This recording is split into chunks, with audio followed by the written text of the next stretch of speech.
I'm going to risk everything. I'm going to move to Venice, California, and see if I can get myself a Weider publication contract with the US AMI. So I packed up everything, sold the gym, went over there, and I worked basically for 6 months just submitting content, basically making a pain of myself and submitting the content to Peter McGough until 6 months later he said, okay, come on up, let's have a meeting. And I got that contract then for a couple of years. But then I realized a lot of the content, even though I was a huge fan of Flex Magazine and Muscle and Fitness and what Weider had accomplished, and I got to have breakfast with Joe Weider, and he was a hero of mine.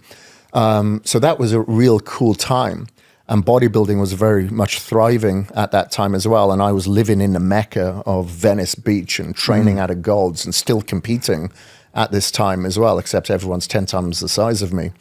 And I realized because this content was being filtered how I wouldn't really necessarily agree with, I decided I'm going to see if I can put out my own publication here. So I went and bought an industrial-sized printer that cost several $1,000s used and put it in my 2-bedroom apartment in Marina del Rey. And I remember at 2 o'clock in the morning, the first publication being delivered to me. The warm paper felt like I'd had a baby delivered to me. And I had Dorian Yates, who's a good friend of mine. He was contributing to the magazine. I had a few, Linda Murray, who's Miss Olympia. She's contributing to the publication. I had Dorian on the front page of the first cover. And there's a guy called Robert Naylan who had a lot of unseen images, who's based in Australia, who I'd got to know, of Arnold, of Tom Platz, of Franco Columbo, all the greats that he allowed me to use in that publication. So I was very, very lucky. And I enjoyed that. I kept it, for the most part, the hardcore pieces, I kept in black and white because I really liked that. And the more natural, fitness-based, educational Q&A, that was all color. Yeah, running a magazine is a whole other animal. Yeah, it was tough. I didn't enjoy a lot of it because a lot of it was marketing and you'd have to get advertisers on board. I didn't like that. And I was pretty much doing all of that. Yeah, I had a magazine when I was 18 called Submission Fighter Magazine. And back then, there was Grappling Magazine that would come out every 6 months. There was something called Full Contact Fighter and then Submission Fighter. Yeah. It went on for a while. It's a lot of work to put out a monthly magazine, work with all the writers. And that's where I met Eddie Bravo back in the day. Oh, right. I was 18 and I flew out to a King of the Cage.